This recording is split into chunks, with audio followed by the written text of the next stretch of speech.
UP में 69,000 सहायक अध्यापकों की भर्ती प्रक्रिया अब अंतिम चरण में है। चयन हो चुका है और आज से काउंसलिंग शुरू हो रही है। सुबह 10 बजे से कोरोना के बचाव के एहतियात के साथ साथ काउंसलिंग शुरू होगी और 6 जून तक प्रदेश के सरकारी स्कूलों को नए शिक्षक मिल जाएंगे, जिनकी तैनाती हर एक जिले में होगी। यानी कि करीब 1.5 साल के लंबे इंतजार के बाद अभ्यर्थियों का इंतजार अब खत्म होने जा रहा है। 10 बजे से काउंसलिंग शुरू हो जाएगी, लेकिन यहां तक का जो रास्ता था, यहां तक की जो डगर थी, ये डगर आसान नहीं रही। कई चुनौतियों का सामना करना पड़ा अभ्यर्थियों को भी और सरकार को भी, क्योंकि चुनौतियां अभ्यर्थियों के द्वारा भी कोर्ट में दी गई। कोर्ट की तरफ से जब फैसला आ गया, सरकार ने जो एक मेरिट लिस्ट बनाई, जो एक कट ऑफ लिस्ट बनाई, जो एक कट ऑफ की सीमा तय की, उसका विरोध किया जा रहा था कि 40 से 45 ही होनी चाहिए, यानी कि पहले से जो व्यवस्था चली आ रही है वही होनी चाहिए थी। लेकिन सरकार का इस पर स्पष्ट ये कहना था कि उनकी प्राथमिकता गुणवत्ता को बढ़ाना है, उनकी प्राथमिकता है कि क्वालिटी एजुकेशन मिले, योग्यता उनका एकमात्र पैमाना था और इसीलिए 60 से 65% कट ऑफ किया गया। और इसी खबर पर मोहम्मद मोइन हमारे संवाददाता और ज्यादा जानकारी के साथ जुड़ गए हैं। मोइन, वाकई एक लंबा इंतजार सरकार ने भी किया, अभ्यर्थियों ने भी किया, लेकिन इंतजार आज खत्म होने वाला है। काउंसलिंग शुरू होगी। क्या कुछ व्यवस्थाएं हैं कोरोना के इस काल में, लॉकडाउन के इस दौरान किस तरीके से काउंसलिंग शुरू की जाएगी, क्या विशेष एहतियात बरते जाएंगे?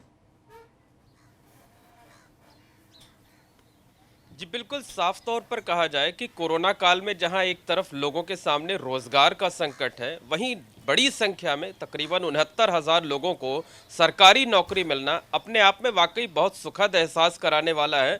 तो जो अभ्यर्थी हैं खासे उत्साहित हैं। अगर हम प्रयागराज की बात करें तो प्रयागराज में आज सुबह 10 बजे जो अभ्यर्थी हैं जिनको मेरिट लिस्ट में जगह मिली हुई है, उनको बुलाया गया है और आज पहले दिन सिर्फ दिव्यांगों और महिला अभ्यर्थियों को बुलाया गया है। उन्हें अपने सारे एजुकेशनल सर्टिफिकेट लाने होंगे, दूसरे डॉक्यूमेंट्स लाने होंगे और साथ ही साथ उनके चेहरे पर मास्क ज़रूरी है, उनके पास हैंड सैनिटाइज़र ज़रूरी है। ये सारे के सारे इंतज़ाम इसलिए किए गए हैं ताकि कोरोना काल में जो भर्ती हो रही है, जो काउंसलिंग हो रही है, तकरीबन 990 सीट जो है वो प्रयागराज में है और उसमें से 982 सीटों पर चूंकि एससी कैटेगरी की कुछ सीटें खाली रह गई थी तो उनको बुलाया गया है। तो जो सेंटर बनाया गया है जहां पर काउंसलिंग होनी है, वहां पर सिलेक्टेड कैंडिडेट्स के अलावा बाकी लोगों का प्रवेश पूरी तरह प्रतिबंधित है ताकि ज़्यादा भीड़ ना लगे।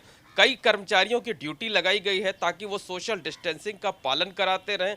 तो खास तौर पर कहा जा सकता है कि तमाम अभ्यर्थी ऐसे हैं जो दूसरे ज़िलों से आए हैं, वो एक दिन पहले ही यहाँ पर आ चुके हैं। तमाम लोगों ने अपने रिश्तेदारों के यहाँ शरण ली हुई है और तमाम लोगों ने रेलवे स्टेशन और बस स्टेशन मैं आपसे ये समझना चाहूंगा, वैसे अभ्यर्थी जानते होंगे सारी चीजें क्योंकि उन्होंने एग्जाम पास किया है, इस मुकाम तक पहुंचे, लेकिन उसके बाद भी उससे इतर भी मैं आपसे समझना चाहूंगा कि बहुत सारे अभ्यर्थी बहुत सारी जो है मिस कर जाते हैं। तो आप उन्हें बताएं कि इस पूरी की पूरी प्रक्रिया के दरमियान क्या होगा, काउंसलिंग की ये प्रक्रिया किस तरीके से चलेगी, क्या कुछ होगा इसमें?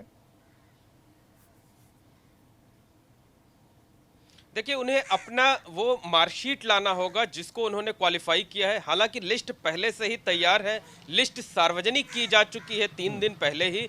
तो वो लिस्ट यहाँ पर जो बेसिक शिक्षा विभाग के अधिकारी रहेंगे उनके पास रहेगी। उनको अपने सारे ओरिजिनल सर्टिफिकेट लाने हैं, जो उनके एजुकेशनल सर्टिफिकेट्स हैं वो ओरिजिनल लाने हैं, वो यहाँ पर जमा भी किए जा सकते हैं। इसके साथ साथ जो दूसरे डॉक्यूमेंट्स ज़रूरी बताए गए थे वो सारे डॉक्यूमेंट्स लाने हैं। एक बैंक ड्राफ्ट लग रहा है जनरल कैटेगरी के लिए 500 रुपये का, और जो एससी कैटेगरी के हैं, जो ओबीसी हैं, जो दिव्यांगजन हैं, उनके लिए 200 रुपये का बैंक ड्राफ्ट लग रहा है, वो बैंक ड्राफ्ट लाना होगा। साथ ही साथ एक हलफनामा देना होगा। हलफनामे में इस बात का जिक्र करना होगा कि उन्होंने जितनी सूचनाएं दी हैं वो सारी की सारी सही हैं, कोई भी गलत या भ्रामक सूचनाएं उन्होंने नहीं दी हुई हैं। तो ये फॉर्मेलिटी जैसे वो पूरी करेंगे, कुछ देर के बाद उनकी काउंसलिंग प्रक्रिया पूरी होगी, उनको नियुक्ति पत्र दे दिया जाएगा और कुछ दिन के बाद उनकी पहले ट्रेनिंग शुरू होगी। 6 महीने तक ट्रेनिंग चलती है और 6 महीने के बाद फिर उन्हें स्थायी तौर पर नियुक्ति दे दी जाती है। तो आज ऐसे अभ्यर्थियों के लिए बड़ा दिन है।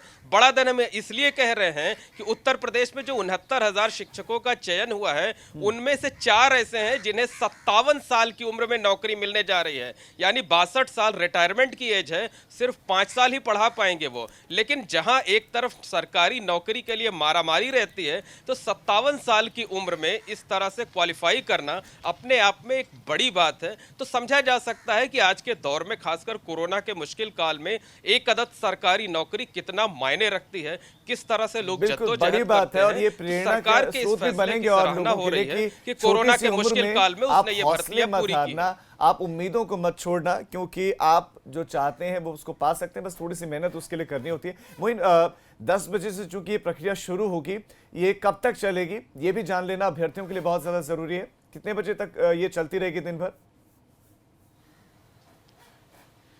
देखिए, पूरे उत्तर प्रदेश में जो काउंसलिंग की तारीख रखी गई है वो आज 3 जून से 6 जून तक रखी गई है। लेकिन प्रयागराज जनपद की हम बात करें तो यहाँ लक्ष्य ये रखा गया है कि काउंसलिंग 3 दिन में ही पूरी कर ली जाएगी। उसके बाद अगर जगह बचती है, उसके बाद अगर लोग नहीं आ पाते हैं, तब चौथे दिन काउंसलिंग जाएगी। और अगर सारी सीटें भर जाती हैं तो जो लक्ष्य रखा गया है, ताकि लोगों को ज़्यादा परेशान ना होना पड़े, बेसिक शिक्षा विभाग को भी ये पता है कि अभी होटल नहीं खुले हुए हैं, बाहर से जो लोग आएंगे उनके पास रुकने की जगह नहीं होगी, तो जल्द से जल्द प्रक्रिया पूरी कर ली जाए, लोगों को नियुक्ति पत्र दे दिया जाए, उनके चेहरे पर मुस्कान बिखेर दी जाए, इसके इंतजाम किए गए हैं। तो यहाँ जो लक्ष्य रखा गया है वो 3 दिन का रखा गया है। आज पहले दिन दिव्यांगजनों को और महिला अभ्यर्थियों को बुलाया गया है, और अगले 2 दिन जो है वो मेरिट के हिसाब से वो दूसरे अभ्यर्थियों को बुलाया गया है। तो 3 दिन में ही प्रक्रिया पूरी कर लिए जाने का लक्ष्य है। वैसे पूरे उत्तर प्रदेश में 3 से 6 जून तक पहले फेज में 4 दिन का लक्ष्य रखा गया है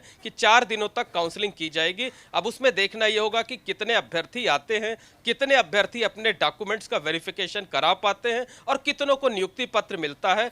अगर बचती हैं सीटें, तब फिर सेकेंड फेज की काउंसलिंग की कोई नई डेट जो है हफ्ते 10 दिन के बाद वो जारी की जाएगी। जी मोइन, आपका इस तमाम जानकारी के लिए धन्यवाद। तो 10 बजे से काउंसलिंग की प्रक्रिया शुरू हो जाएगी। आप जा सकते हैं सेंटर्स पर और अपने डॉक्यूमेंट्स लेकर आप जरूर जाएं।